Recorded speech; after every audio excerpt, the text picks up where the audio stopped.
வாழ்த்துக்களோட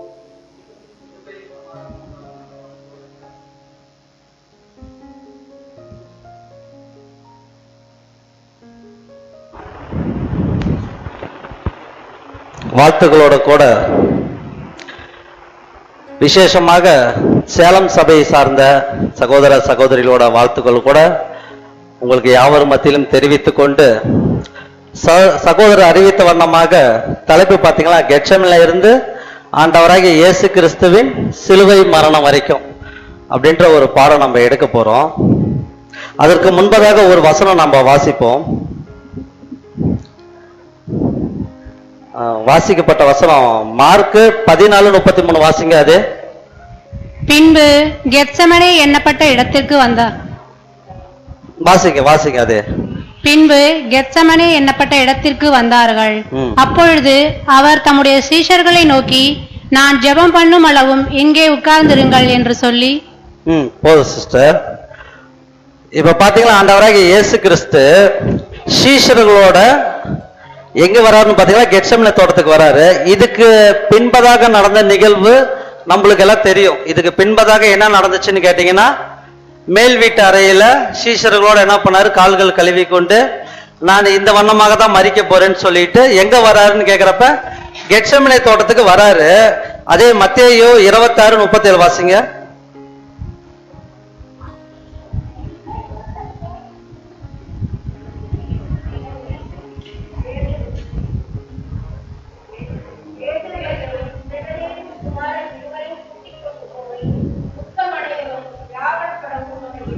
ஆமா, இப்ப கெட்செமனே தோட்டத்துக்கு போய் என்ன பண்றாருன்னா 3 பேர்த்த கூட்டிட்டு போறாரு. ஆனா போனவங்க எத்தனை பேருங்க?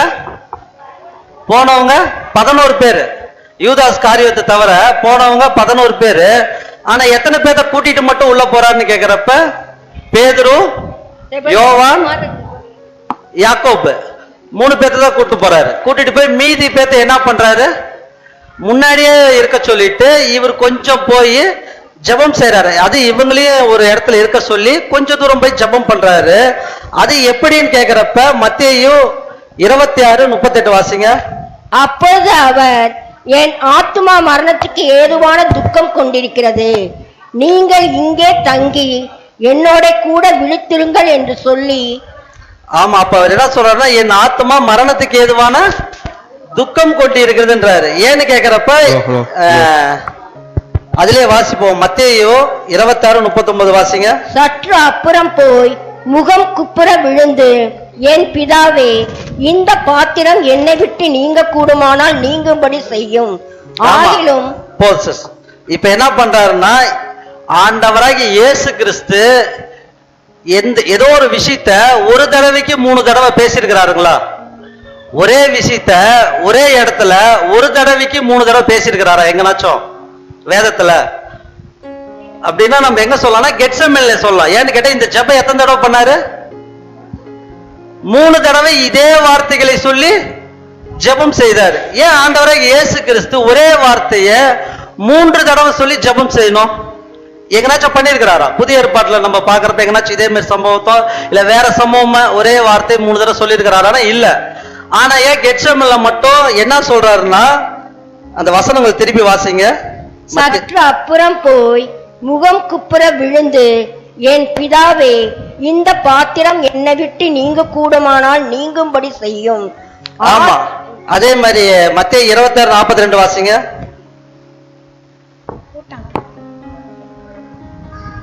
அவர் மறுபடியும் 2ஆம் தரம் போய், என் பிதாவே, இந்த பாத்திரத்தில் நான் பானம் பண்ணினால் ஒழிய இது என்னை விட்டு நீங்க கூடாதாகில் உம்முடைய சித்தத்தின்படி ஆக கடவது என்று ஜெபம் பண்ணினார்.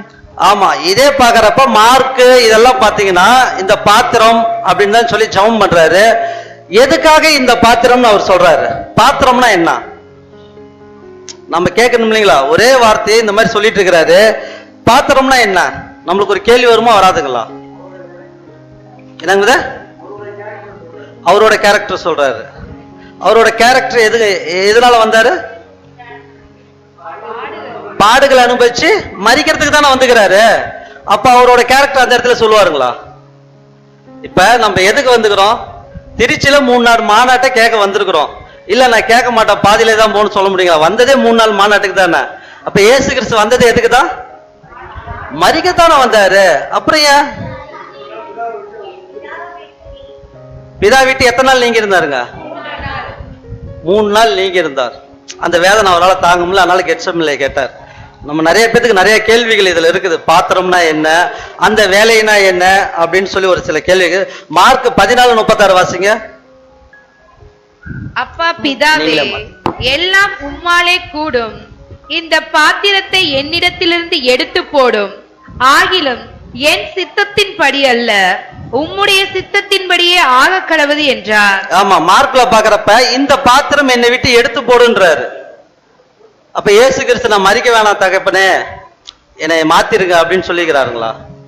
இந்த பாத்திரத்தை எடுத்து போனா அப்ப அந்த பாத்திரம் என்னவா இருக்கணும் நம்ம கேட்கணும். ஏன்னு கேட்கிறப்ப என்ன சொல்றாருன்னா, இந்த பாத்திரம் என்கிட்ட வேணாம், இது ஆகிலும் என்னுடைய சித்தத்தின்படி அல்ல, உம்முடைய சித்தத்தின்படியே ஆக கடவுதுன்றாரு. அப்ப இந்த பாத்திரம்னா என்ன நம்ம பார்ப்போம். இதே லூக்கா 22:42 இதே வசனம் சொல்றாரு. வாசிங்க அதையும். பிதாவே உமக்கு சித்தமானால் இந்த பாத்திரம் என்னை விட்டு நீங்கும்படி செய்யும். ஆயினும் என்னுடைய சித்தத்தின்படி அல்ல, உம்முடைய சித்தத்தின்படியே ஆக கடவுது என்று ஜெபம் பண்ணினார். மத்தேயு, மார்க், லூக்கா எல்லாத்திலும் படிக்கிறப்ப இதே விஷயத்த சொல்றாரு. இந்த விஷயம் நம்ம திருவிழியத்துல வாசிப்போம். மார்க் 14:35 வாசிங்க. சற்று அப்பால் சென்று தரையில் விழுந்து முடியுமானால் அந்த நேரம் தம்மை விட்டு விலகுமாறு இறைவனிடம் வேண்டினார். ஆமா, இந்த இடத்துல பாத்தீங்கன்னா அந்த நேரம் மட்டும் சொல்றாரு. அந்த நேரத்தை மட்டும் எடுத்துருங்க, ஆகிலும் என்னுடைய சித்தம் இல்ல, உம்முடைய சித்தமேன்றாரு. அதே மார்க் 14:36 வாசிங்க. அதுல அப்பா பின்பு இயேசு அவர்களை விட்டு சிறிது தூரம் சென்றார். பின்பு இயேசு நிலத்தில் முகம் படிய விழுந்து பிரார்த்தித்தார். என் பிதாவே, முடியுமானால் இந்த வேதனைகள் எனக்கு ஏற்படாமல் செய்யும், ஆனால் உமக்கு விருப்பமானதே செய்யும், நான் விரும்புவதே அல்ல என்றார். அந்த இடத்துல சொல்றாரு துன்பம். இதே பரிசுத்த பைபிள் மத்தேயு 26:39 வாசிங்க.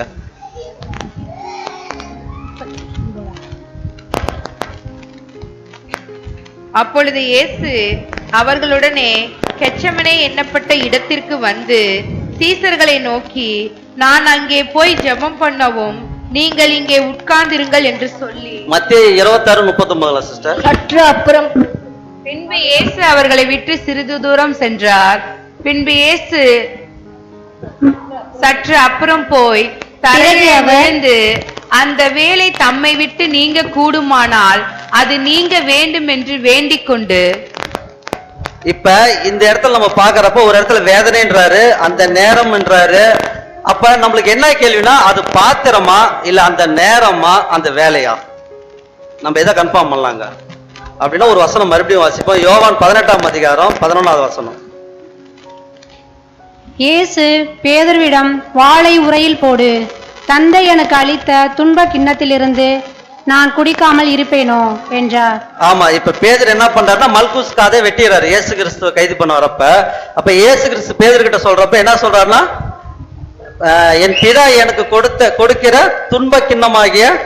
துன்பமாகிய கோப்பையில் நான் குடிக்க வேண்டும் என்றார். இப்ப இதை பாக்குறப்ப துன்பமாகிய கோப்பைன்றாரு. அப்ப இதெல்லாம் சேர்த்து நம்ம பாக்குறப்ப நம்ம எதுக்கு முடிவு வந்துடலாம்னா, மறுபடியும் ஒரு வசனம் வாசிக்கலாம். லூக்கா 22:15 வசனம்.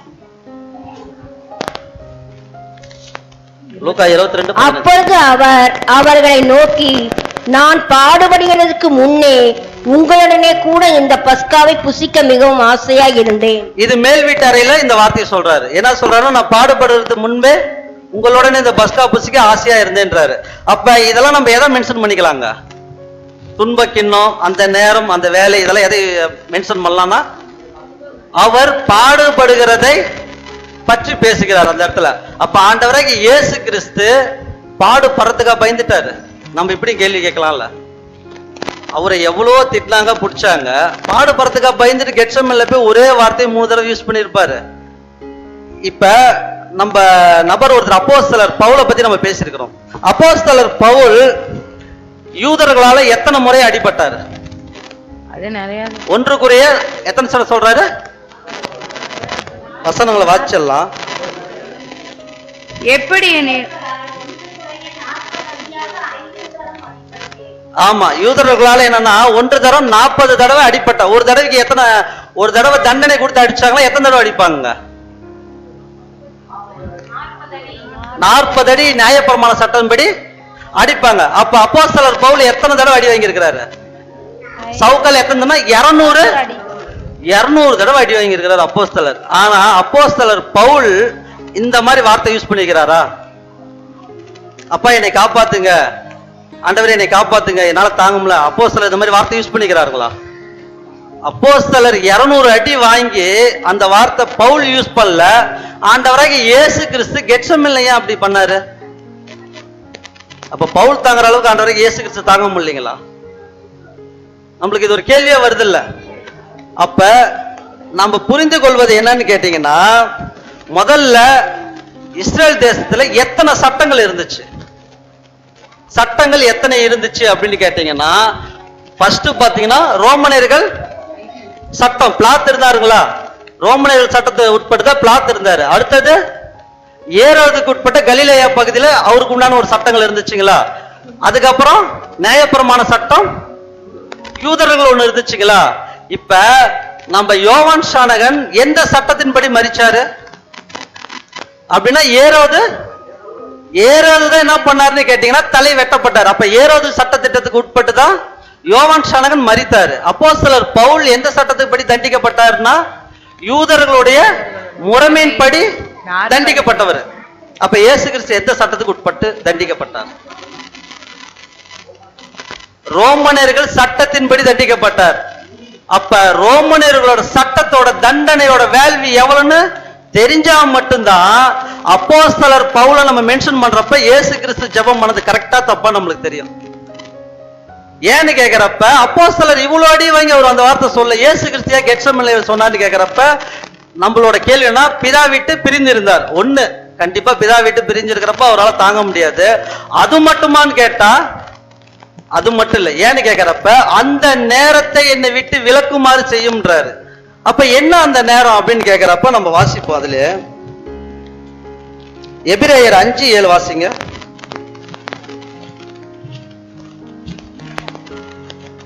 அவர் மாம்சத்தில் இருந்த நாட்களில் தம்மை மரணத்தினின்று இரட்சிக்க வல்லமை உள்ளவரை நோக்கி பலத்த சத்தத்தோடும் கண்ணீரோடும் விண்ணப்பம் பண்ணி வேண்டுதல் செய்து தமக்கு உண்டான பயபக்தியின் நிமித்தம் கேட்கப்பட்டு. இப்ப இந்த இடத்தை எங்க பிக்சர் பண்ணலாம்னா கெட்செமனேல தான் பிக்சர் பண்ணலாம். இந்த வசனத்தை தூக்கி அவர் எங்க தான் அப்படி ஜெபம் பண்ணாருன்னா கெட்செமனேல தான் பண்ணாரு. இப்ப இந்த சட்டத்தின்படி பாக்குறப்ப ஒரு வசனங்கள் வாசிப்போம்.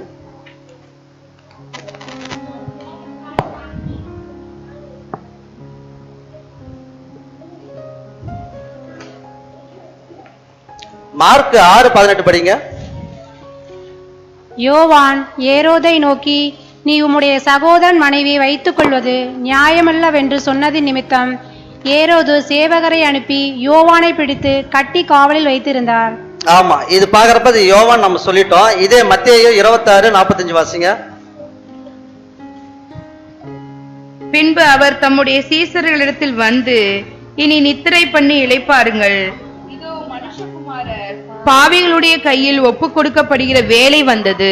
ஆமா, இயேசு கிறிஸ்து ஜெபம் பண்ணி முடிச்ச பின்னாடி வராரு சீஷர்கள்ட்ட வந்து என்ன சொல்றேன்னு கேட்டா, இனிமேட்டு நீங்க நித்திரையா இருங்க. ஏன்னு கேட்கிறப்ப இதோ மனுஷகுமாரன் யார் கையில ஒப்படைக்கப்படுறாருன்னா பாவிகளோட கையில ஒப்படைக்க போறான்னு சொல்லிட்டு மத்தேயு 20:19 வாசிங்க. அதுல மனிதருக்குள்ளே வழக்குண்டாய் அவர்கள் நியாயம் விசாரிக்கப்பட அவரை பரியாசம் பண்ணவும் வாரினால் அடிக்கவும் சிலுவையில் அறையவும் புறஜாதியரிடத்தில் ஒப்பு கொடுக்கப்படுவார். ஆகிலும் 3ஆம் நாளில் அவர் உயிரோடு எழுந்திருப்பார் என்றார். ஆமா, இந்த வார்த்தையெல்லாம் அவர் சொல்றாரு. சொல்லிட்டு இருக்கிறப்ப இது இப்ப என்ன நடக்குதுன்னா, இயேசு கிறிஸ்துவை கைது பண்றாங்க. கைது பண்ணி எங்க கூட்டிட்டு போறாங்க? முதலாவது அண்ணாவின் இடத்துக்கு கூட்டிட்டு போறாங்க. அடுத்தது எந்த இடம்னா காய்பாய் இடத்துக்கு கூட்டிட்டு போறாங்க. அதுக்கப்புறம் எங்க போறாங்கன்னா பிலாத்து அரண்மனைக்கு போறாங்க. இப்ப இவங்க யூதர்கள் இயேசு கிறிஸ்துவை பிடித்து இயேசு கிறிஸ்து தவறு பண்ணிருந்தா அவங்க என்ன பண்ணிருக்கணும்? முதலாவது யூதருடைய சட்டத்தின் முறைமைப்படி அவரை தண்டிக்கலாமா வேணாங்களா? ஆனா இவங்க ஏன் போய் பிளாத்து அரண்மனையில கொடுத்தாங்க? பிளாத்து கிட்ட ஏன் ஒப்பு கொடுக்குறாங்க அப்படின்னா, பிளாத்து கேட்கிறாரு, உங்களுக்கு ஒரு சட்டம் இருக்குதப்பா, அதன்படி இந்த மனுஷனை நீங்க என்ன பண்ணுங்க, நியாய தீர்த்துக்கோன்றாங்க. அதுக்கு அவருக்கு என்ன சொல்றாங்க? ஒரு மனுஷனை மரண அக்கினிக்குள்ளாக தீக்கிறதுக்கு எங்களுக்கு அதிகாரம் இல்லைன்றாங்க. அப்ப இயேசு கிறிஸ்துவுக்கு என்ன மைண்ட்ல கொண்டு வந்துட்டாங்கன்னா, அவரை சாகடித்து ஆகணும் அப்படின்னு மைண்ட் செட். ஏன் இவங்களுக்கு அந்த அதிகாரம் கொடுக்கப்படலைன்னா, நியாயப்பிரமாணம் என்ன சொல்லுது? ஒரு தவறு செய்தால் அவரை கூப்பிட்டு ஒரு விசாரணைக்கு 3 விசாரணை வைத்து யார் பக்கம் நியாயம் யார் பக்கம் தவறுன்னு தெரிந்த பின்னாடி தான் தண்டனைகள் கொடுக்கணும். ஆனா இயேசு கிறிஸ்துக்கு எத்தனை சாட்சிகள் ஏற்படுத்துறாங்க, ஆனா அந்த சாட்சிகள் என்னாச்சு? ஒன்னும் செட் ஆகல. ஆனா இதுதான் பிளாத்து ஒரு வார்த்தை சொல்றாரு. மத்தேயு 27:17 வாசிங்க. பொறாமையினாலே அவரை ஒப்பு கொடுத்தார்கள் என்று பிலாத்து அறிந்து. பிளாத்துக்கு தெரிஞ்சிருச்சு இயேசு கிறிஸ்துவை இவங்க பொறாமைனாலதான் நம்ம கிட்ட கூட்டிட்டு வந்தாங்கன்னு தெரிஞ்சபடினாலதான் பிளாத்து மறுபடியும் ஒரு வார்த்தை சொல்றாரு. லூக்கா 23:16 வாசிங்க. ஆனபடியினால் இவரை தண்டித்து விடுதலையாக்குவேன் என்றார். அதே யோவான் 19:1 வாசிங்க. அப்பொழுது பிலாத்து இயேசுவை பிடித்து வாரினால் அடிப்பித்தார். ஆமா, இப்ப பிளாத்து என்ன பண்றாருன்னு கேட்டீங்கன்னா, அந்த கூட்டத்தை முழுவதும் பார்த்த பின்னாடி என்ன சொல்றாருன்னா, நான் இவரை தண்டித்து விடுதலை ஆக்க போறேன்னு சொல்லிட்டாரு. இதை கேட்ட உடனே இந்த கூட்டத்தாருக்கு என்ன ஆச்சுங்க? கூட்டத்தாருக்கு இல்ல, முக்கியமான பிரதான ஆசாரியர்கள் இவங்களுக்கு எல்லாம் என்ன ஆச்சுன்னு கேட்டீங்களா, பரிசேயர்களுக்கு என்ன ஆச்சுன்னு கேட்டா கோபம் வந்துருச்சு. அதுக்கப்புறம் பிளாத்து என்ன பண்றாருன்னா, யோவான் 19:1 வச்சோம். அப்பொழுது பிளாத்து இயேசுவை பிடித்து வாரினால் அடிக்க சொல்லிட்டாரு. இப்ப இயேசு கிறிஸ்துவ ஒரு கூட்டத்தாரே குற்றம் சாட்டுறாங்க. பிளாத்து என்ன பண்றாருன்னா, இவரை வாரினால் அடித்து நான் விடுதலை ஆக்கலான்னு முடிவு பண்ணிட்டாரு. இயேசு கிறிஸ்து போர் சேவையில வர சொல்லி, பிளாத்து போர் சேவையில வர சொல்லி இயேசு கிறிஸ்துவ அமுச்சு விடுறப்ப என்ன சொல்லியிருப்பாருங்க? வாரினால் அடிக்கிறது எப்படி இருக்கணும்னு கேட்டா கொஞ்சம் கடுமையா இருக்கணும் அப்படிதானே சொல்லியிருப்பாரு. ஏன்னா ஒரு கூட்டமே நிக்குது. அந்த கூட்டம் இயேசு கிறிஸ்துவ பார்த்த உடனே, அடடா இவ்வளவு தூரம் தண்டிச்சுட்டாங்களே போதும் அப்படின்னு யார் சொல்லணும்? கூட்டிட்டு வந்த கூட்டம் சொல்லணும். அப்ப அந்த அளவுக்கு அந்த தண்டனைகளை கடுமையாக்க சொல்லியிருப்பாரு. ஆனா இயேசு கிறிஸ்துவ கூட்டிட்டு போய் இவங்க என்ன பண்ணிருப்பாங்கன்னு பாத்தீங்கன்னா, மத்தேயு 27:28 வாசிங்க. அவர் வஸ்திரங்களை கலற்றி சிவப்பான மேலங்கியை அவருக்கு உடுத்தி. இப்ப என்ன பண்ணிட்டாங்கன்னா, கூட்டிட்டு போய் வஸ்திரங்களை கலட்டி முதல்ல என்ன பண்ணிருப்பாங்கன்னா அடிக்க ஆரம்பிச்சிட்டாங்க. எப்படி அடிக்க ஆரம்பிச்சிருப்பாங்கன்னு கேட்டீங்கன்னா, ரோமர் சட்டத்தின்படி ஒரு அகுமானமா ஒரு விஷயம் சொல்றாங்க. ஏன்னா நியாயப்பிரமாண சட்டத்தின்படி எத்தனை தடவைனா 39 முறை அடி விழணும். அந்த கணக்கு வச்சு சில அகுமானமா ஒரு விஷயம் சொல்றாங்க. ரோமர்கள் அந்த சவுக்கு பாத்தீங்கன்னா இப்படி இருக்கும். இது ஒரு கணக்குக்கு தான் 3 இது இருக்கும். ஒரே இதுல 3 வார் மாதிரி இருக்கும். அதுல குண்டு குண்டா அந்த மணி இருக்கும். இப்ப இந்த சவுக்குல ஒரு தடவை இப்படி அடிச்சு இழுத்தாங்கன்னா எத்தனை வாரு போய் விழுவும்? 3 வாரு. அப்ப 13 தடவை அடிச்சாங்க அப்படின்னு ஒரு கணக்கு அகுமானமா தராங்க. அப்ப 13 தடவை அடிச்சிருந்தா 3 வாரு, 13 அடிக்கு 3 வாரு எத்தனை ஆச்சுங்க? 13 × 30 கரெக்டா நியாயப்பிரமாணம் படி வந்துருச்சுங்களா? இது ஒரு அகுமானம் தான். 39 முறை வந்துருச்சு. இப்ப அந்த சவுக்குல பாத்தீங்கன்னா குண்டு குண்டா அந்த மணி இருக்கும். ஒரு இதுல 3, அப்ப 3 இதுல பாக்குறப்ப 9 இருக்கும். அடிச்சு இழுத்தா சதை கிளியும். அப்ப அதுல கணக்கு போடுங்க. அப்ப எத்தனை பாக்குறப்ப 13 × 9 பாத்தீங்கன்னா 117 ஆழமான காயங்கள் இருந்திருக்கும் உடம்புல. அப்ப இந்த சாட்டையால இயேசு கிறிஸ்து அடிச்சதாக ஒரு குறிப்பு சொல்லுது. அப்ப 117 ஆழமான சத வெட்டுக்கள் இந்த சவுக்குல மட்டும் தான் விழுந்திருக்கும். இன்னொரு கணக்கு சொல்றாங்க, அதே அப்படியே போடுங்க ஸ்லைடு. இந்த மாதிரி சாட்டை, ஆனா இது பேருக்கு இந்த மாதிரி, ஆனா அந்த சாட்டை பாத்தீங்கன்னா கொக்கி மாதிரி இருக்கும். அந்த கொக்கி மாதிரி சாட்டை பாத்தீங்கன்னா இதுல எத்தனை வாரம் இருக்குதுன்னா 12 இருக்கும். ஒரு தடவை இப்படி அடிச்சாங்கன்னா இந்த 12 வாரம் என்ன பண்ணும்? இந்த கொக்கி போய் உடம்புல படும். 12 பட்டு இழுத்தாங்கன்னா எத்தனை காயம் வந்திருக்கு பாருங்க? 468 சத வெட்டுக்கள் பாத்தீங்கன்னா 1 இன்ச்சில இருந்து 1/2 இன்ச்சு வரைக்கும் அவரோட உடம்புல விழுந்திருக்கு. இது ஒரு கணக்கு தராங்க. அப்ப இயேசு கிறிஸ்துவ எப்படி அடிச்சாங்கன்னு பாக்குறப்ப ஒரு வசனம் வாசிக்கலாம்.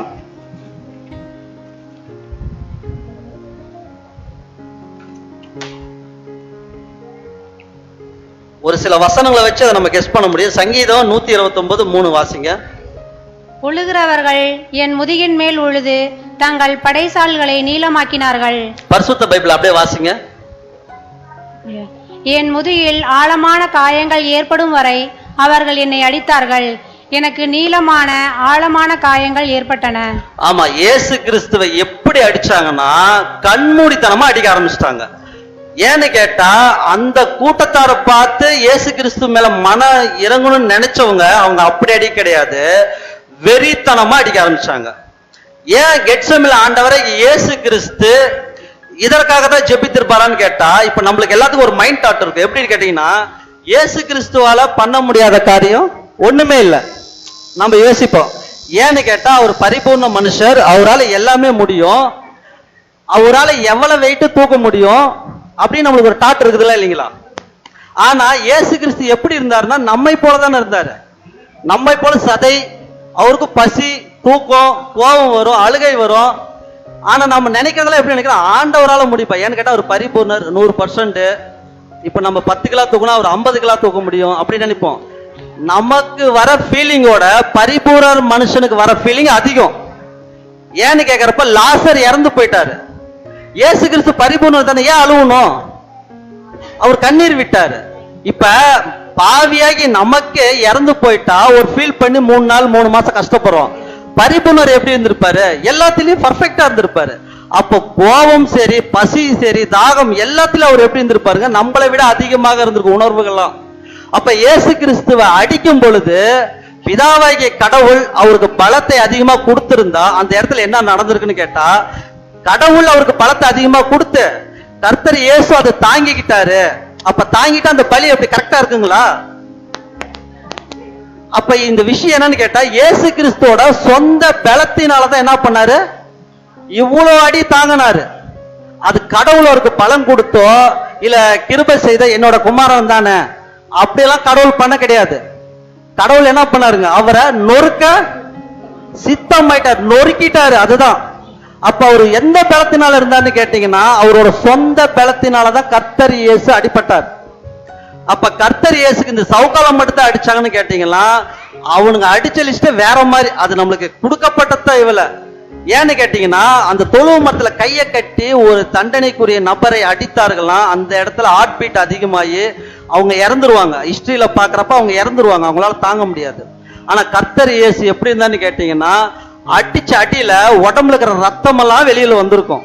இப்ப உதாரணத்துக்கு நம்மளுக்கு கை காலை கிழிச்சாலும் பிளட் வட அடிச்சுக்கிட்டே தான் இருக்கும். ஆனா இயேசு கிறிஸ்துவ அடிச்சு உடம்பு ஃபுல்லா ரத்தம்.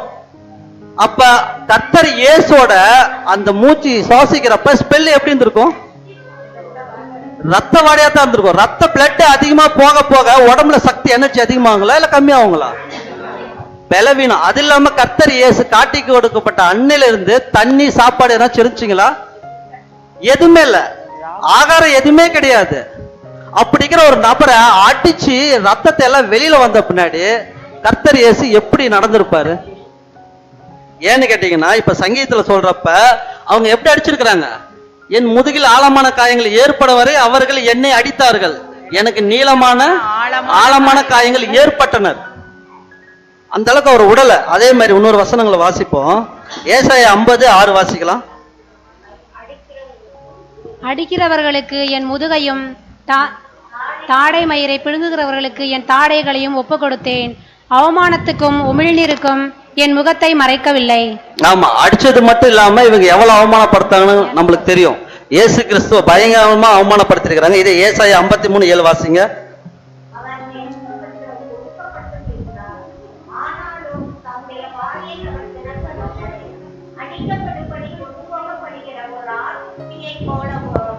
தன்னை மயிர் கத்தரிக்கிறவருக்கு முன்பாக சத்தமிடாதிருக்கிற ஆட்டை போலவும் அவர் தம்முடைய வாயை திறவாதிருந்தார். கர்த்தர் இயேசுவை கொண்டு போய் இப்படி அடிக்கிறப்ப ஒரு சின்ன எக்ஸாம்பிள் மட்டும் நம்ம எடுத்துக்கலாம். இதே நம்மளை அடித்தாங்கன்னா நம்ம சொந்த பந்தம் நின்றுட்டு இருக்குன்னு வச்சுக்கோங்க, நம்ம என்ன பண்ணிருக்கோம்? நம்ம சொந்த பந்தம் ரோம் சாம்ராஜ்யத்தை ஒரு வழி இல்லாம ஏதோ ஒண்ணு பண்ணிருக்கோம். ஆனா கர்த்தர் இயேசு சீஷர்கள் எல்லாருமே அங்க இருக்கிறாங்க. ஆனா சீஷர்கள் பயந்து போயிருக்கிறாங்க. இயேசு கிறிஸ்துவோட விசாரணை பார்த்த உடனே பேதுரு என்ன பண்ணிட்டாரு? மறுதளிச்சிட்டாரு. விசாரணை பார்த்து பேதுரு மறுதளிச்சாருன்னா, இங்க கூட்டிட்டு போய் அடிக்கிற அடியை பார்த்திருந்தா என்ன பண்ணிருப்பாங்க சீஷருங்க? நான் இயேசுவோட சீஷர் அப்படின்னு நெஞ்சு நிமித்து வந்திருப்பாங்களா? காணாது போயிருப்பாங்க. அதுதான் காணாது போயிருவாங்க. அப்ப ஏன் சீஷர்கள் பயந்து போனார்கள்னா, இயேசு கிறிஸ்து கொடுக்கப்பட்ட தண்டனைகள் மிக கொடுமையான தண்டனைகள். இயேசு யூத ஜனத்தை ஏன் எதிர்த்ததுனால ஒண்ணு, இன்னொன்னு இவங்க என்ன கம்ப்ளைண்ட் பண்றாங்கன்னா, ராயனுக்கு இவர் வரி செலுத்த அவர் எங்க சொன்னாரு, ஆனந்த காட்டுறாரு. அதுக்கு என்ன சொல்றாங்க, ராயனுக்கு உண்டானது ராயனுக்கும் தேவனுக்கு உண்டானது தேவனுக்கு. கரெக்டா தானே பேசினாரு. ஆனா இவங்க பொய் சொல்றது எப்படின்னு கேட்டா, இயேசு கிறிஸ்துவை மரணத்துக்கு உட்படுத்தி ஆகணும்னு சொல்லி இவங்க வேற மாதிரிலாம் பேசி இந்த சட்டத்துக்கு உட்படுத்துறாங்க இயேசு கிறிஸ்துவை. இயேசு கிறிஸ்துவை அடித்தது மட்டும் இல்லாம அடுத்தது என்ன பண்றாங்க, ஒரு முள்முடிய, அந்த முள்முடிய வாசிப்ப யோவான் 19:2 வாசிக்கலாம். போர்ச்சேவகர் முள்களினால் ஒரு முடியை பின்னி அவர் சிரசின் மேல் வைத்து சிவப்பான ஒரு அங்கியை அவருக்கு உடுத்தி. இப்ப என்ன பண்ணிட்டாங்கன்னா, இவங்க அடிச்சு அந்த உடம்புல ரத்தம் எடுத்தது மட்டும் இவங்களுக்கு பத்தாம முள்முடிய பின்னி தலை மேல வச்சு கோலால அடிக்க ஆரம்பிச்சிட்டாங்க. இந்த முட்கள் எத்தனை உள்ள போயிருக்குன்னு ஒரு ஹிஸ்டரியில ஒரு கணக்குக்கு சொல்றாங்க. 17 முட்கள் தலைக்குள்ள போயிருக்குன்றாங்க. அந்த முள்தன்மை என்னன்னு கேட்டீங்களா, அது ஒரு கள்ளிச்செடி மாதிரி விஷத்தன்மையான ஒரு முட்கள். இப்ப ஆல்ரெடி அடிச்சு அவரோட உடம்ப வேற லெவல்ல மாத்திட்டானுங்க. ரெண்டாவது முட்செடியை வச்சு அடிக்கிறப்ப அது விஷத்தன்மையான முள்ளு உள்ள போய் என்ன இருக்குங்க, உள்ள மண்டையில போடனே இந்த ஃபேஸ் என்ன இருக்குன்னு கேட்டீங்கன்னா உருவம் மாறிடும். உதாரணத்துக்கு ஒரு கள்ளி முள் நம்ம கையில குத்துனா வீங்கிருதுங்களா இல்லைங்களா, புஷ்ஷுன்னு வீங்கிரும், பெருசாயிரும். ஒரு நாள் ஃபுல்லாவே எப்படி இருக்கும். ஆனா 17 முட்கள் உள்ள போச்சுன்னு ஒரு வரல சொல்றாங்க. அப்ப இயேசு கிறிஸ்துவோட தலை எப்படி இருந்திருக்குங்க அப்படின்னா, வசனம் இதுக்கப்புறம் வாசிப்போம். ஏன்னு கேட்டா அந்த தலையோட ஷேப்பே மாறிடுச்சு. இந்த தண்டனை யார் மேல விழுணும் அப்படின்ற அதுக்கப்புறம் நம்ம பார்க்கலாம். இவ்வளவு தண்டனைகள் யாருக்கு வந்திருக்குன்னு நம்ம பார்ப்போம். அந்த 17 முட்கள் உள்ள போனோடனே இயேசு கிறிஸ்துவோட உருவம் ஆல்ரெடி மாறிடுச்சு அடிச்சடியில. அடுத்தது தலை மாறிடுச்சு. ஏன்னு கேட்கிறப்ப இந்த வசனங்கள் இது யாருக்கு வருதுன்னு பாக்குறப்ப ஆதியாகமம் 3:17-18 வாசிங்க. பின்பு அவர் ஆதாமை நோக்கி, நீ உன் மனைவியின் வார்த்தைக்கு செவி கொடுத்து புசிக்க வேண்டாம் என்று நான் உனக்கு விளக்கின விருட்சத்தின் கனியை புசித்ததினாலே பூமி உன் நிமித்தம் சபிக்கப்பட்டிருக்கும். நீ உயிரோடு இருக்கும் நாளெல்லாம் வருத்தத்தோட அதன் பலனை புசிப்பாய். அது உனக்கு முள்ளும் குறுக்கும் உழைப்பிக்கும். வெளியின் பயிர் வகைகளை புசிப்பாய். ஆமா, இப்ப ஆதாம் அந்த கனி சாப்பிட்டதுனால கடவுள் ஒரு சாபத்தை கொடுக்கிறாரு. என்ன சாபம்னு கேட்கிறப்ப 18 பாக்குது, அது உனக்கு முள்ளும் குறுக்கும் முளைப்பிக்கும் அப்படின்றாரு.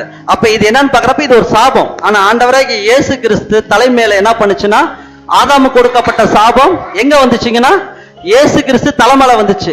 இப்ப உதாரணத்துக்கு நம்மளுக்கு ஒரு கேள்வி தோணும், ஆதாம் ஒரே ஒரு கனி சாப்பிட்டாரு, இவ்வளவு பிரச்சனைன்னு கேட்டா, ஆதாம் பரிபூர்ணர், தேவனால் உண்டாக்கப்பட்ட மனுஷன். கர்த்தர் இயேசு தேவனால் வந்த பரிபூர்ண மனுஷன். முந்தினாதான் பிந்தினாதாம்ன்றோம். அப்ப ஆதாமுக்கு கொடுக்கப்பட்ட அந்த தண்டனை இயேசு கிறிஸ்து சுமந்தார்னா நியாயப்படி அந்த தண்டனை யார் கொடுக்கப்பட்டிருக்கணும், ஆதாம் கொடுக்கப்படணும். இப்ப இயேசு கிறிஸ்து கூட்டு போய் அடி யார் அடிச்சிருக்கணும், முள்ளு யார் மேல வச்சிருக்கணும், ஆதாம் மட்டும் இல்ல நம்ம மேலேயும் வச்சிருக்கணும். நம்ம பண்றதுக்கெல்லாம் நம்ம மேலே இது வச்சிருக்கணும்.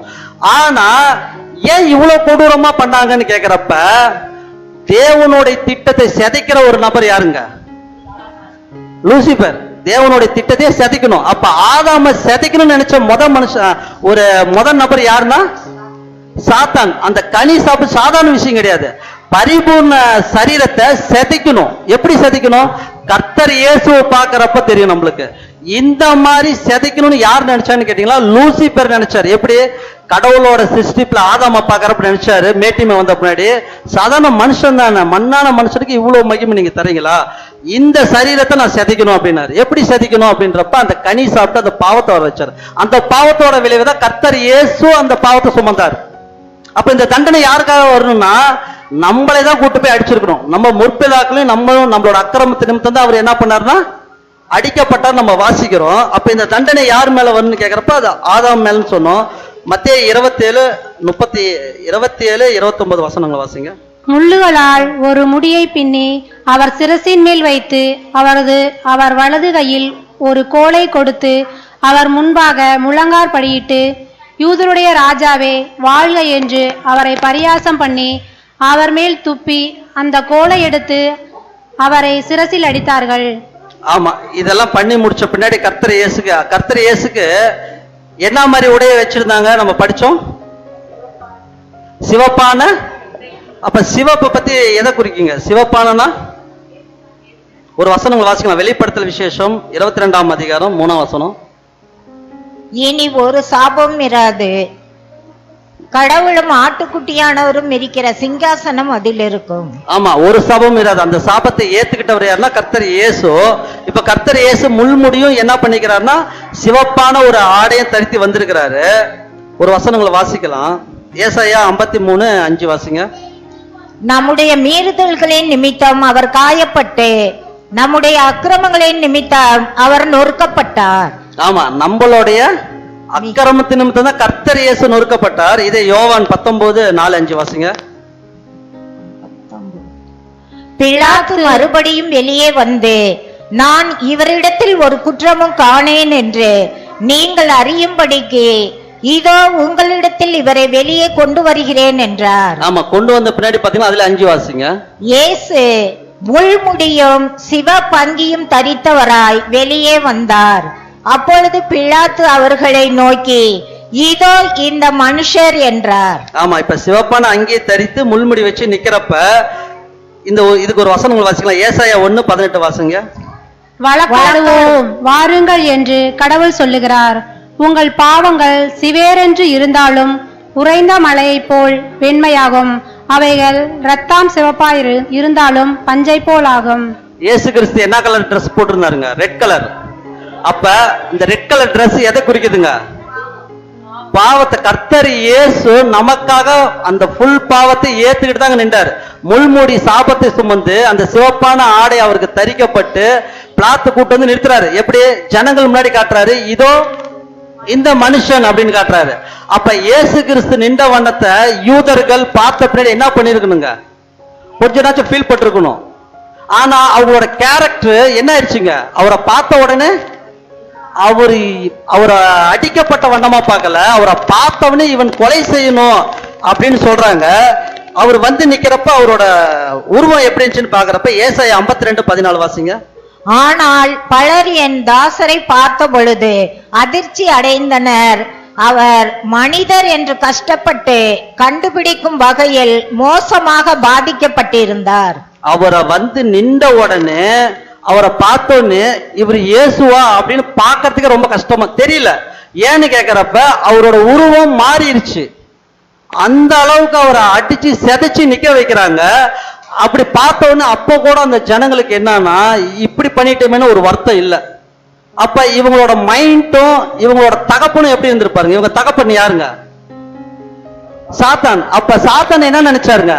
உருவம் தெரியாம செதைக்கணும் இந்த கூட்டத்தை, மனு குலத்தை உருவம் தெரியாம செதைக்கணும். ஏன்னு கேட்கிறப்ப மண்ணான மனுஷனுக்கு இவ்வளவு மகிமையான அந்த இதுல வந்து நிக்கிறப்ப அப்போ கூட இவங்களுக்கு மனசு ஆறாம இவனை கொலை செய்யணும் அப்படின்றாங்க. இது ஏசாயா 53:2 வாசிங்க. இளங்கிளையை போலவும் வறண்ட நிலத்தில் இருந்து துளிர்க்கிற வேரை போலவும் அவருக்கு முன்பாக எழும்புகிறார். அவருக்கு அழகும் இல்லை, சௌந்தரியமும் இல்லை. அவரை பார்க்கும் போது நாம் அவரை விரும்பத்தக்க ரூபம் அவருக்கு இல்லாதிருந்தது. பாருங்க, நம்ம பாக்குறப்ப விரும்பத்தக்க ரூபமே இல்லையா? அந்த அளவுக்கு கர்த்தர் இயேசு வந்து நிக்கிறாரு. எப்படின்னு கேக்குறப்ப முள்முடியும் சிகப்பான ஆடையும் தரித்து நமக்காக சாபமாகி நிக்கிறாரு. அப்ப சிலுவையில அறையின்றாங்க. இப்ப கர்த்தர் இயேசு அடுத்த ஸ்டேஜ் எங்க கூட்டு போனா சிலுவைக்கு கூட்டிட்டு போனோம். இப்ப சிலுவை மரத்தோட ஒரு சில வெயிட் எல்லாம் பத்தி கொடுத்துருக்காங்க. அந்த சிலுவை மரம் வெயிட் பாத்தீங்கன்னா 150 கிலோன்னு சொல்றாங்க. அந்த மாதிரி சிலுவை மரத்தை 150 கிலோன்னு சொல்றாங்க. ஆல்ரெடி இயேசு கிறிஸ்து அடிச்ச பின்னாடி ரொம்ப டயர்ட் ஆயிட்டாரு. அவரால் நிக்கிறதுக்கே முடியாது. ஏன்னா உடம்பு ஃபுல்லா காயம். ஒரு மனுஷனுக்கு உடம்பு ஃபுல்லா காயம், தலையில முள்ளு, அது இல்லாம அந்த துணியை போர்த்து ரத்தத்துல போத்தி இழுக்கிறப்ப என்ன ஆகுங்க? சதையெல்லாம் கிழிஞ்சிரும். அதுதான் இங்க பிரச்சனை. இன்னைக்கு நம்மள அந்த மாதிரி அடிச்சு ஒரு துணியை போத்தி இழுத்தாங்கன்னா சதை கிழிஞ்சிரும். கர்த்தர் இயேசு எவ்வளவு கஷ்டப்பட்டிருப்பாரு. அந்த ரெட் கலர் துணி எடுத்து அதுக்கப்புறம் அவரோட உடைய அவருக்கு உடுத்துறாங்க. அப்ப அந்த துணி எடுக்கிறப்ப ரத்தத்தோட ஒட்டி இருக்கும் வைக்கிறப்ப, ஆனா எடுக்கிறப்ப சதை கிழிஞ்சிருக்கும். இவ்வளவு வேதனைகள் இருக்கிறப்ப 150 கிலோ எடை உள்ள ஒரு சிலுவை கொடுத்தா சுமக்க முடியுமா? நாம சொல்லுவோம் இயேசு கிறிஸ்து சுமப்பாருங்க அப்படின்னு நம்ம நினைச்சோம்னா இயேசு கிறிஸ்துவ நம்ம இன்னும் புரிஞ்சுக்கலன்னு அர்த்தம். ஏன்னு கேட்டா நிறைய பேர் நம்ம மைண்ட்ல எப்படி இயேசு அப்புறா பரிபூர்ணம் இருப்பா அப்படின்னு. இயேசு வசனம் சொல்லுது நம்மை போல அவர் வந்தாரு, மனுஷனா தான் வந்தாரு. அவருக்கு எலும்பு சதை ரத்தம் எல்லாமே இருக்கும், அவருக்கு அடிச்சா வலிக்கும், கோவம் வரும், எல்லாமே வரும். ஆனா 150 கிலோ தூக்கி நடக்க சொன்னா நடக்க முடியுங்களா? இயல்பா நடக்க முடியுமா? அப்புறம் எப்படி தூக்கி இருப்பாரு? நாம் நினைச்சுக்கிறோம் இயேசு கிறிஸ்து முழு சிலுவை தான் தூக்கி இருப்பாரா அப்படின்னு கேட்டா இயேசு கிறிஸ்து முழு சிலுவை தூக்குறதுக்கு 150 கிலோ தூக்குறதுக்கு வாய்ப்பு இல்லை. அந்த டைம்ல எப்படி தூக்க முடியும்? நல்லா இருந்து நல்லா சாப்பிட்டு எனர்ஜியா இருந்தா கூட தூக்கிடலாம். ஆனா ரொம்ப பிளவினும், அவரால் நடக்க முடியாது. பாதம்லாம் எவ்வளவு வெடுப்பு விழுந்திருக்குன்னு தெரியாது. நம்மளுக்கு சாதாரண பனி வெடுப்பு விழுந்தா நடக்க முடியல, அவரோட பாதம்லாம் எப்படின்னு வரலாறு சொல்லல. ஆனா அவரால் நடக்க முடியுமானா முடியாது. அப்ப இயேசு கிறிஸ்து எப்படிதான் சுமந்து இருப்பான்னு இருக்கிறப்ப இன்னொரு பிக்சர் போடுங்க. இந்த மாதிரி சொல்றாங்க. ஒரு சில இதுல பாக்குறப்ப அவர் கொல்கோதா மலை இங்க இருந்து எங்கன்னா நகரத்துல இருந்து கொல்கோதா மலைக்கு போறதுக்கு 2 கிலோமீட்டர்ல இருந்து 1.5 கிலோமீட்டர் வரைக்கும் ஒரு டைம் சொல்றாங்க, தூரம் இருக்குன்றாங்க. அவ்வளவு தூரம் 150 கிலோ ஒரு நபரால சுமக்க வாய்ப்பு இல்லை. ஆனா இயேசு கிறிஸ்து எப்படி சுமந்திருப்பாருன்னா இந்த மாதிரி குறுக்கு கட்டை. இந்த குறுக்கு கட்டை பாத்தீங்கன்னா இதோட அகலம் 8 அடி சொல்றாங்க. இந்த குறுக்கு கட்டை பாத்தீங்கன்னா 30 கிலோல இருந்து ஒரு 40 கிலோ வரைக்கும் இருக்கும் அப்படின்னு ஒரு அகமானத்துல சொல்றாங்க. இப்ப 30 கிலோ இருந்தா இயேசு கிறிஸ்தால என்ன பண்ண முடியும்? ஓரளவுக்கு சுமந்துக்க முடியும். இப்ப இயேசு கிறிஸ்து எப்படிதானா இப்படிதான் சுமந்துட்டு போயிருப்பாரு. இது எவ்வளவு தூரம்ன்றப்ப 1.5 கிலோமீட்டர் இருந்து 2 கிலோமீட்டர் வரைக்கும் சொல்றாங்க. அப்ப இயேசு கிறிஸ்து இது சுமந்துதான் எப்படி போறாருன்னா அவரால் நடக்க கூட முடியல. இத கூட சுமந்து நடக்க முடியாம போறப்பதான் என்ன பண்றாருன்னா கீழே விழுந்தாரு. கீழே விழுறப்ப யாருங்க வந்து சிலுவை இதை எடுத்தாருன்னு கேக்குறப்ப சீமோனு. அவர் வந்துதான் சப்போர்ட் பண்ணி எங்க கொண்டு போறாருன்னா கொல்கத்தாக்கு போய் அங்க போடுறாங்க. இப்ப கொல்கத்தாக்கு போயிட்டாரு, சிலுவையை தூக்கிட்டு போயிட்டாரு, இவ்வளவு காயத்தோட போயிட்டாரு. இப்ப கொல்கத்தால என்ன பண்ணுங்க? அவரை சிலுவையில எப்படி அறியணுங்க? சிலுவையில ஆணி வச்சு அடிக்கணும். இதெல்லாம் எவ்வளவு பெரிய கொடுமை. ஆல்ரெடி முடிஞ்சிச்சு, பிளட் எல்லாம் வெளியே வந்துருச்சு, சரீரம் பிக்கப்பட்டுருச்சு, தலை ஷேப்பு மாறிடுச்சு, கண் பார்வை தெரியுமா என்னன்னு தெரியல, எல்லாம் முடிஞ்சிருச்சு. கடைசியாவும் கூட்டு போய் ஆணி அடிக்கணும்னா எவ்வளவு அரக்க குணம் இருக்கும் அவங்க தண்டனை. ஏன்னா இயேசு கிறிஸ்து அறையறப்ப 2 கல்லர்கள் அறையப்பட்டார்கள். அவங்க எப்படி அறையப்பட்டாங்க? கூட்டிட்டு போய் சிலுவையில அடிச்சிட்டாங்க, அவ்வளவுதான். ஆனா அவங்களுக்கு முள்முடி வச்சு சவுக்கால் அடிக்கப்பட்டா கூட்டு போனாங்க. அந்த ஹிஸ்டரியில போய் தேடுறப்ப ரோமர் சட்டத்தின்படி ஒரு நபரை அடித்து தலைமேல் முள் வைத்ததாக யாருமே இல்லை. இயேசு கிறிஸ்து தவிர யாருமே இல்லை, கொடுக்கப்படல.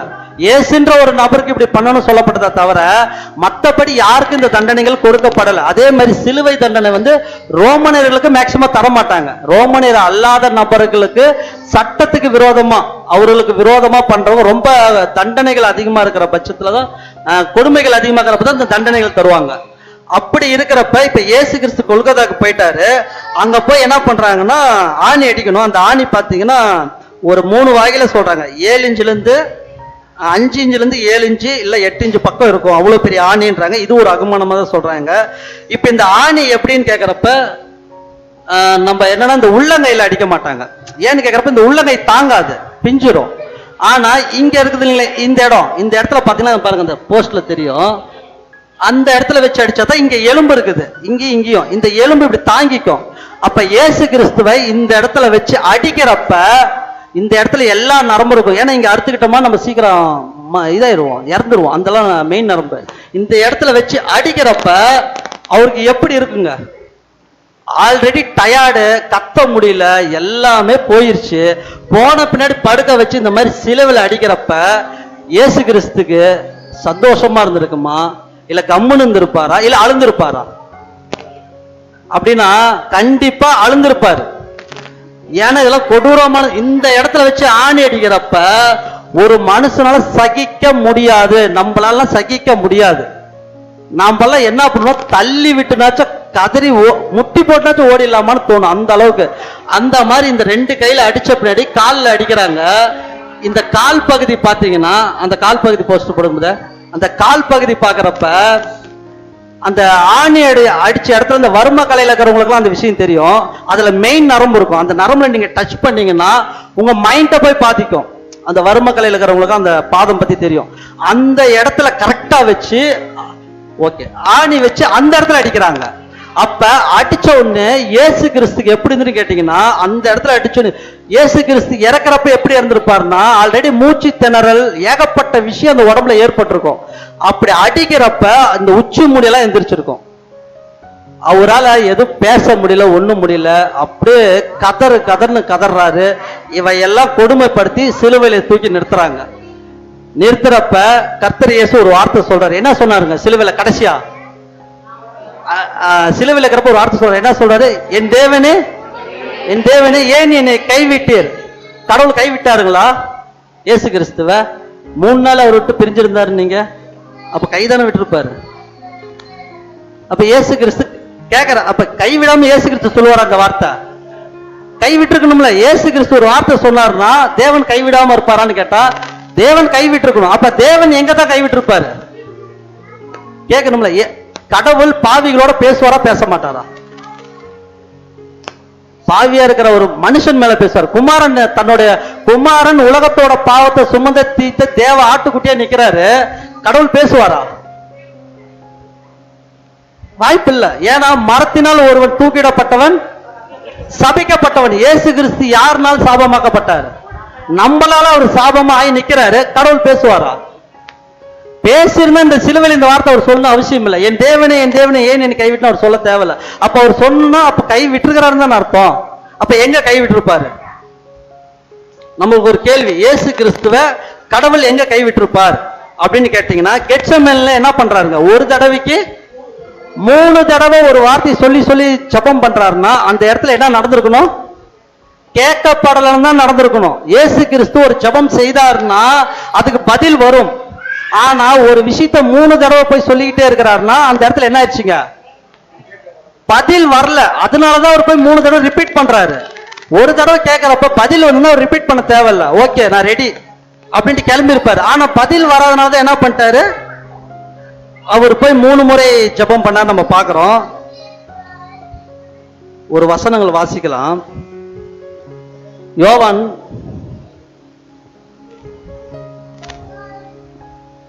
18ஆம் அதிகாரம் 18:1 வாசி. இயேசு இவைகளை சொன்ன பின்பு தம்முடைய சீஷரோட கூட கெத்ரோன் என்னும் ஆற்றுக்கு அப்புறம் போனார். ஆமா, அங்கே போ சிஸ்டர். இப்ப இந்த சுவிசேஷ புக்கு 4ல பாத்தீங்கன்னா மத்தேயு, மார்க்கு, லூக்கா, யோவான். இதுல பாக்குறப்ப மத்தேயு, மார்க்கு, லூக்கா இந்த விஷயத்த பதிவு பண்ணியிருக்க மாட்டாங்க. ஆனா யோவான் பதிவு பண்றாரு. இயேசு இவைகளை சொன்ன பின்பு தம்முடைய சீஷரோடு கூட எங்க போனாரு? கிதரோன் ஆற்றை தாண்டி போறாரு. இந்த பதிவு ஏன் யோவான் மட்டும் விசேஷமா பண்ணாருன்னு கேட்கிறப்ப அந்த பிக்சர் ஒண்ணு போடுங்க. இந்த கிதரோன் ஆற்று பாத்தீங்கன்னா அந்த ஆற்றுக்கு என்ன சொல்றாங்கன்னா யோசபாத்தின் பள்ளத்தாக்குன்றாங்க, கர்த்தருடைய நியாயத்தீர்க்கும் பள்ளத்தாக்குன்றாங்க. ஏன்னு கேட்கிறப்ப இதுக்கு ஒரு வசனங்களை மட்டும் நம்ம வாச்சிருவோம். யோசியா ராஜா காலத்தில் நடந்த சம்பவம். 2 ராஜாக்கள் 23:4 வாசிங்க. 4-5. பின்பு ராஜா பாகாலுக்கும் விக்கிரக தோப்புக்கும் வானத்தின் சகல சேனைகளுக்கும் பண்ணப்பட்டிருந்த சகல பனிமூட்டுகளையும் கடவுளுடைய ஆலயத்திற்கு புறம்பாக்க பிரதான ஆசாரியராகிய இல்கியாவுக்கும் 2ஆம் வகுப்பில் உள்ள ஆசாரியர்களுக்கும் வாசல் காக்கிறவர்களுக்கும் கட்டளையிட்டு அவைகளை எருசலேமுக்கு புறம்பாய் கீதரோன் வெளிகளில் சுட்டெரித்து அவைகளின் சாம்பலை பெத்தேலுக்கு கொண்டு போக பண்ணினார். ஆமா, இப்ப இதுல இருக்கிற ஒரு சில வசனங்களை பாக்குறப்ப 2 சாமுவேலு, அப்புறம் 2 ராஜாக்கள், இதெல்லாம் பாத்தீங்கன்னா 1 ராஜாக்கள் பாக்குறப்ப இந்த கிதரோன் ஆற்றை பத்தி பேசுவார். என்னன்னு கேக்குறப்ப விக்கிரகத்தை எரித்து அந்த சாம்பலை போய் எங்க கொட்டுவாங்கன்னா இந்த கிதரோன் ஆற்றங்கரையில தான் கொட்டுவாங்க. அப்ப இந்த கிதரோன் ஆற்றங்கரைக்கு என்ன பேருனா கர்த்தருடைய நியாயத்தீர்ப்பு பள்ளத்தாக்கு அப்படின்னு ஒரு விஷயம் சொல்லுவாங்க. இப்ப இந்த கிதரோன் ஆற்றை வந்து ஏன் யோவான் விசேஷமா பதிவு செய்யணும்? 3 பேருமே பதிவு செய்யல, ஏன் யோவான் மட்டும் பதிவு செய்யணும்? அப்படி என்ன அந்த கிதரோன் ஆற்றுல விசேஷமா இருக்குது அப்படின்னு கேட்கிறப்ப அந்த பிக்சர் மறுபடியும் போடுங்க அப்படின்னு கேட்கிறப்ப இந்த கிதரோன் பள்ளத்தாக்குல என்ன நடக்கும்னு பாத்தீங்கன்னா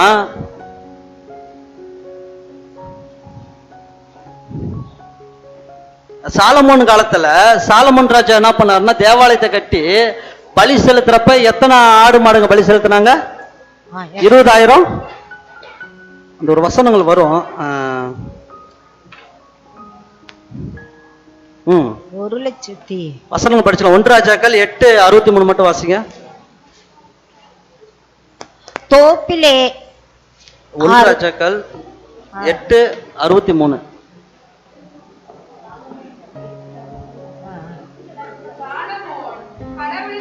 சமாதான பலிகளாக 22,000 ஆடுகளையும் 1,20,000 ஆடுகளையும் பலியிட்டார். இவ்விதமாய் ராஜாவும் இஸ்ரேல் புத்திரர் அனைவரும் கடவுளுடைய ஆலயத்தை பிரதிஷ்டை பண்ணினார்கள். ஆமா, பாக்குறப்ப அதே மாதிரி ஒரு ஹிஸ்டரியில் என்ன சொன்னாங்க, 2,56,000 ஆடுகளை பஸ்காக என்ன பண்ணுவாங்க, யூதர்கள் பலி செலுத்துறாங்க. இப்ப பலி செலுத்துறப்ப இந்த இந்த ஆடோட ரத்தங்கள் எங்க போகும்? தேவாலயத்துல பலி செலுத்துறாங்க.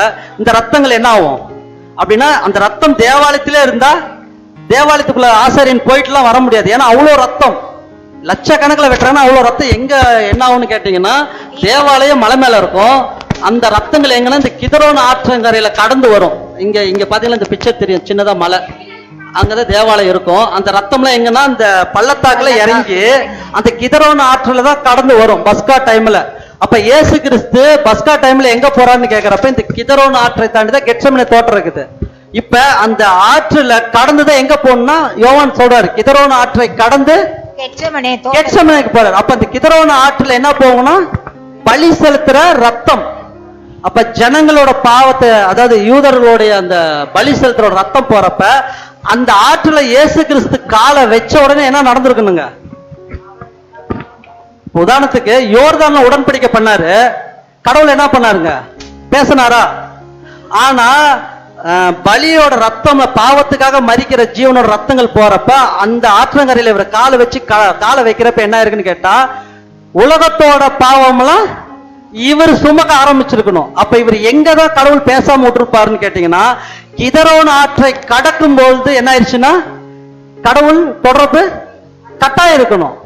அதனால அதுக்கு முன்னாடி பாத்தீங்கன்னா இயேசு கிறிஸ்து 3 தடவை எங்கனாச்சும் ஜெபம் பண்ணாருன்னா கிடையாது. மேல் வீட்டாரையில் அந்த மாதிரி எங்கனாச்சும் கூப்பிட்டாரானா கிடையாது. ஆனா கிதரோன் ஆற்றை கடந்து கெட்செமனேக்குள்ள போறப்பதான் ஒரே வார்த்தை 3 தடவை சொல்லி ஜெபம் பண்ணாரு. அப்ப இந்த கிதரோன் கடக்கிறப்ப என்னாச்சுன்னா, கிதரோன்னா கர்த்தருடைய நியாய தீர்ப்பு பள்ளத்தாக்கு நம்ம சொன்னோம். அதுல கால் வைக்கிறப்ப யாருக்கு நியாய தீர்ப்பு ஸ்டார்ட் ஆயிடுச்சுங்க? நாம சொல்லுவோம் கர்த்தர் இயேசுக்கு நியாய தீர்ப்பா அப்படின்னு. கர்த்தர் இயேசுக்கு நியாய தீர்ப்புல, கர்த்தர் இயேசு கிறிஸ்து எதற்காக வந்தாரோ அந்த நேரம் ஸ்டார்ட் ஆயிருச்சு. உலகத்தோட பாவம் யார் மேல வந்துருச்சுன்னு கேக்குறப்ப இயேசு கிறிஸ்து மேல வந்துருச்சு. இப்ப சொல்லுங்க, கடவுள் பேசுவாரா பேச மாட்டாரா? பேச மாட்டார். அதனாலதான் கெட்செமனேல அவர் போய் ஒரு தடவைக்கு 3 தடவை ஒரே வார்த்தையை சொல்றாரு. ரிப்பீட் எதுவுமே வரலன்னு இவர் எப்படி ஆயிட்டாருன்னு கேக்குறப்ப, தன்னை நீதியை நியாய தீர்ப்பு செய்யறவர்கிட்ட ஒப்படைச்சிட்டு சைலண்டா ஆயிட்டார். அப்போ வாய மூடினவர் தான். அது வரைக்கும் அவர் எங்கன்னா ஒரு சில இடத்துலதான் வாயை திறந்து பேசினாரா தவிர, அவர் நினைச்சாருன்னா என்ன வேணா பண்ண முடியும். ஆனா அவர் எதுவுமே பண்ணல. ஏன்னு கேக்குறப்ப, அந்த ஆற்றை தாண்டறப்ப தகப்பனோட உறவு கட்டான ஒண்ணு அவருக்கு பதப்பதப்பு அதிகமாயி எப்படின்னா மரணம், வசனம் என்ன சொல்றதுங்க, மரணம் துக்கப்பட்டார். அவர் மரணம் துக்கப்பட்டு கெட்செமனேல கேட்கிறாரு, பதில் வரல. அடிக்கப்படுற வண்ணமாக தன்னை ஒப்பு கொடுத்தாரு. ஒப்பு கொடுத்து எது வரைக்கும் அந்த பாடுகளை கொண்டு போனாங்கன்னா, சிலுவை மரணம் வரைக்குமே கொண்டு போனாங்க. இப்ப நம்மளுக்கு என்ன தெரியுதுன்னு கேக்குறப்ப, நம்மளை மீட்கப்பட்ட ரத்தத்தோட வேல்வி என்ன நம்மளுக்கு இப்ப தெரியுதுங்களா? எவ்வளவு பெரிய ரத்தம் அது, எவ்வளவு புனிதமான ரத்தம். ஏன்னு கேக்குறப்ப, நம்ம செய்த பாவத்துக்காக நாம தான் நியாயப்படி தண்டனைகள் அனுபவிக்கணும். ஆனா கர்த்தர் இயேசு என்ன பண்ணாரு? இவ்வளோ ஒரு சாபத்தையும் பாவத்தையும் அவர் சுமந்து அவரோட ஜீவனை கொடுத்தாரு. அதனாலதான் சொல்றாரு, எனக்கு ஜீவனை கொடுக்கவும் அதிகாரம் இருக்குது, ஜீவனை எடுக்கவும் அதிகாரம் இருக்குது. இது எப்படி தரனா, என்னுடைய விருப்பத்தின்படியே நான் தரேன் என்னோட ஜீவன் அப்படின்றாரு. ஒரு வசனங்களை கடைசியா வாசிப்போம். லூக்கா 23:46 வாசிங்க. இயேசு, பிதாவே, உம்முடைய கைகளில் என் ஆவியை ஒப்புவிக்கிறேன் என்று மகா சத்தமாய் கூப்பிட்டு சொன்னார். இப்படி சொல்லி ஜீவனை விட்டார். கடைசியா இயேசு கிறிஸ்து என்ன பண்ணிட்டாருன்னா, எல்லாம் முடிந்தது, அவர் வந்த வேலை எல்லாத்தையும் நிறைவேற்றிட்டு கடைசியா ஆண்டவரை இயேசு கிறிஸ்து சொன்ன வார்த்தை, பிதாவே உம்முடைய கைகளால் என் ஆவியை ஒப்புவிக்கிறேன்னு எப்படி சொன்னாருங்க? சைலண்டா சொன்னாருங்களா? மகா சத்தமா விட்டு, மகா சத்தம், அவரால முடியல, மகா சத்தமா சொல்லி தன்னுடைய ஜீவனை விட்டார்.